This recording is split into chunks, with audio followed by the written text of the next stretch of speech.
warahmatullahi wabarakatuh. Halo semuanya, selamat malam. Selamat datang di episode perdana podcast PK Ibnu IPPNU UIN Maulana Malik Ibrahim Malang.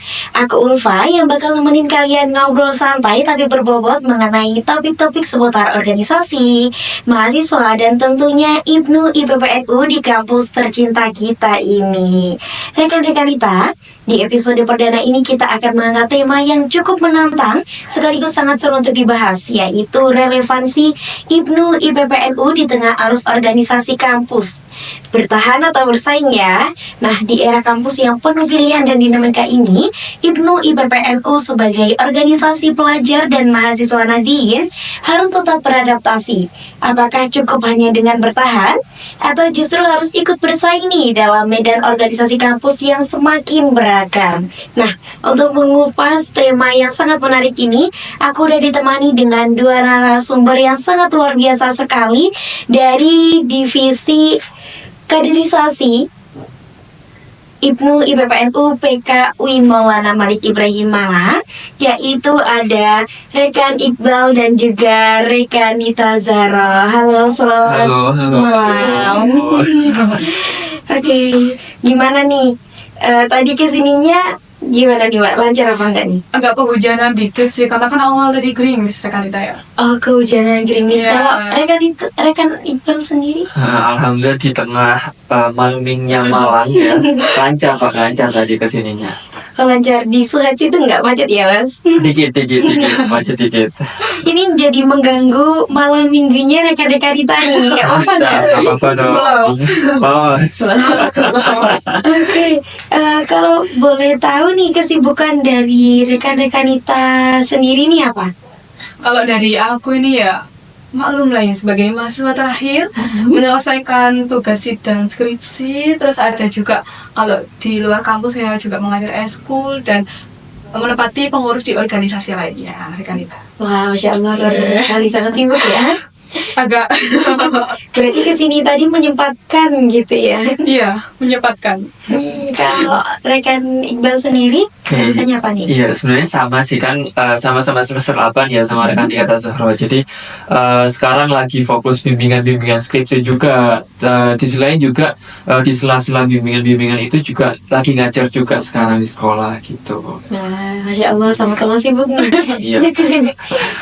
Ngomong-ngomong soal kesibukan nih ya dari rekan Nita Zahra dan juga rekan Iqbal, kenapa sih kok memilih untuk menjadi mahasiswa kuliah rapat menjadi mahasiswa kura-kura nih daripada menjadi mahasiswa yang kuliah bobok kan lebih enak tuh ya, pulang kuliah langsung tidur kayak gitu. Kenapa kok memilih menjadi mahasiswa kura-kura?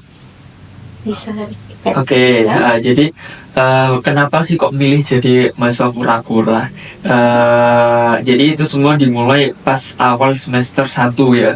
Semester 1-2 di UIN Malang itu kan wajib mahat. Nah itu aku sama sekali nggak ikut organisasi apapun, wes fokus mahat Bapak. Nah ketika sudah semester 3 udah keluar dari mahat, udah lulus mahat, itu mulai rasa diri itu mulai pingin ikut organisasi gitu. Emang awalnya itu diajak sama temen ya, tapi karena emang pingin, jadi saya itu ngelihat semua sosial medianya organisasi-organisasi lain gitu, mana organisasi yang bagus, ternyata nemulah IPPNU gitu. Oke. Kenapa akhirnya kok berlaku di Ibnu IPPNU gitu? Kalau dari rekan Nita Zahra sendiri kan tadi udah ikut beberapa organisasi, tapi kok kenapa milihnya itu Ibnu IPPNU gitu?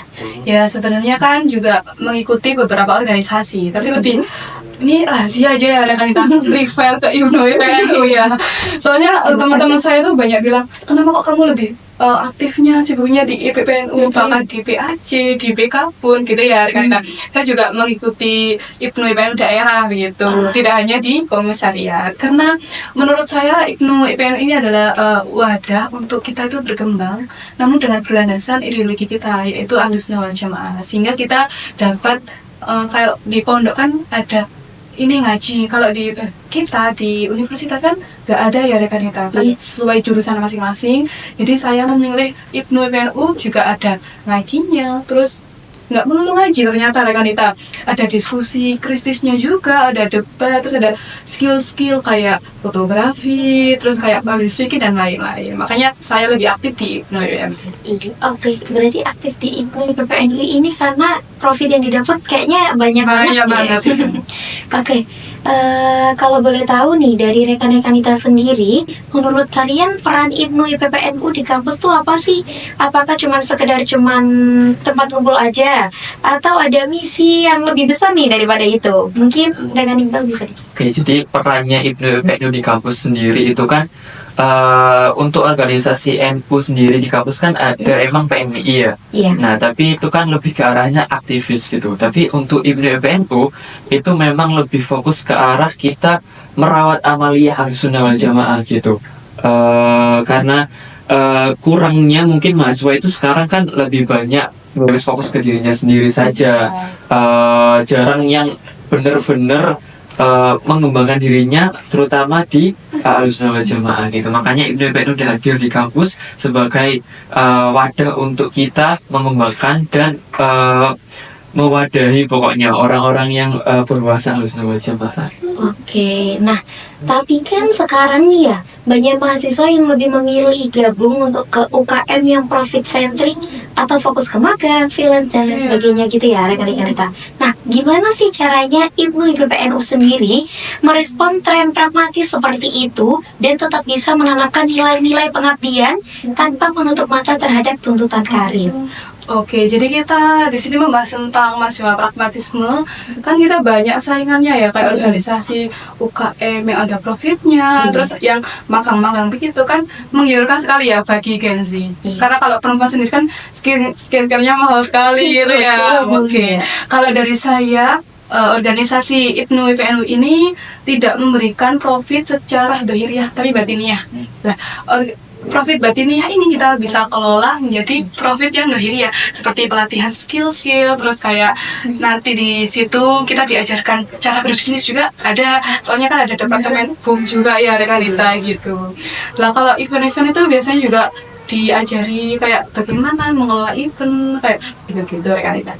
Oke, nah kan di kampus yang heterogen ini ya, kadang organisasi keagamaan itu dicap sebagai secara eksklusif seperti itu. Nah, menurut rekan-rekan kita sendiri, bagaimana cara IPNU IPPNU ini tetap terbuka dan nggak jadi echo chamber yang hanya muter di kalangan NU itu sendiri? Oke, jadi dengan adanya IPNU IPPNU di kampus ya, itu kita juga sering bikin event collab bareng dengan organisasi-organisasi lain gitu. Kita juga sering diundang untuk hadir kayak di organisasi ormek lain atau HMPS bahkan gitu.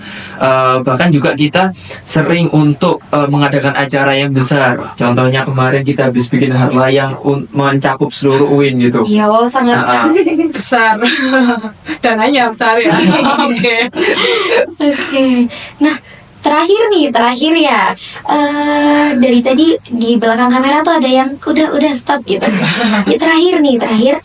Apa sih satu pengalaman nih yang paling berkesan yang membuat rekan-rekan kita sendiri nih nggak salah pilih nih, aku di IPNU nih aku nggak salah pilih nih. Itu apa sih? Mungkin dari rekan kita dulu. Kalau dari saya pengalaman yang saya dapatkan mungkin banyak sekali ya. Salah satunya saya bisa menjadi diri saya sendiri melalui organisasi ini yang tadinya saya tuh takut jadi pemberani, terus kayak lebih ke soft skillnya kayak gitu. Terus pengalamannya juga saya di sini di IPNU IPPNU ini mendapatkan banyak sekali relasi rekanita. Yang mana relasi itu bisa saya dapatkan seperti dapat beasiswa itu juga karena relasi IPNU IPPNU. Alhamdulillah ya. Di semester 4-8 ini juga mendapatkan beasiswa rekanita. Masya Allah sekali. Kalau dari rekan Iqbal sendiri? Oke, jadi mungkin satu pengalaman yang berkesan ikut organisasi IPNU IPPNU di kampus itu saya bisa mendapatkan ruang yang lebih gitu untuk mengembangkan IPNU IPPNU di rumah, di daerah, di rumah saya di Lawang sana.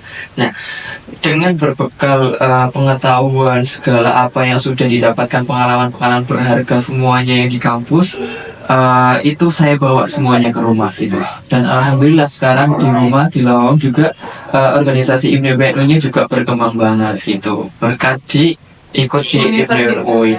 Wah, Masya Allah sekali. Nah, sebelum kita akhiri obrolan hangat kita pada malam hari ini, aku pengen minta nih closing statement nih dari masing-masing narasumber kita yang sangat luar biasa sekali.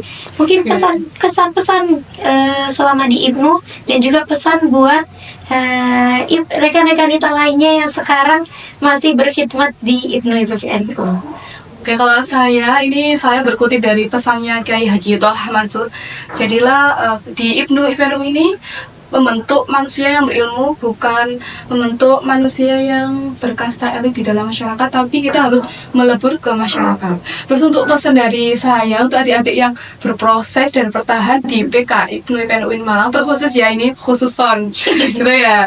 Jangan menyerah, karena ketika kita ingin dimenangkan harus ada permainan yang dimulai kayak gitu. Lalu ketika di Allah yang selalu menolong kita. Tuh, rekan-rekan kita ingat ya, Iya. karena jangan menyerah. Oke, kalau dari rekan Iqbal sendiri, Oke. closing statement terakhir. Oke, jadi closing statement terakhir itu saya kutip dari perkataannya rekan Aziz. Halo rekan Aziz, sebutan Mas. Disebut ya ini ya. Jadi rekan Aziz itu pernah bilang inti daripada organisasi itu terdapat dalam empati. Bagaimana kita berempati pada pendahulu, bagaimana kita berempati pada masa sekarang dan masa depan. Dengan empati tersebut, organisasi akan menjadi organisasi yang indah secara massal, bukan indah secara tunggal saja, gitu. Maka dari itu, tetap bertahanlah di IPNU IPNU, karena dengan IPNU IPNU kau akan menjadi sempurna. Terima kasih. Jadi begitu ya, jangan menyerah dan tetap bertahan. Masya Allah, luar biasa sekali ya rekan-rekan kita. Banyak insight dan juga pengalaman yang membuka mata kita bahwasanya IPNU IPPNU itu bukan cuma organisasi loh, tapi ruang pengabdian, pembentukan karakter, dan juga perlawanan terhadap arus organisasi kampus itu sendiri. Nah, kami ucapkan terima kasih banyak kepada rekan-rekan kita, Ya, rekan sama-sama. Iqbal dan juga rekan kita Zara, yang sudah hadir berbagi pengalamannya pada malam hari ini. Semoga obrolan ini bisa jadi bekal, bukan cuma buat kader IPNU IPPNU sendiri, tapi juga buat pemirsa-pemirsa yang nonton podcast kita pada malam hari ini. Oke teman-teman, jangan lupa follow podcast kami dan nantikan episode-episode selanjutnya yang tentunya bakal lebih seru daripada perbincangan kita pada malam hari ini. Aku Ulfa pamit undur diri dan salam 3W. Belajar, berjuang, bertakwa. Assalamualaikum warahmatullahi wabarakatuh. Ya Allah. Masih untuk depan, ayo kita. Iya.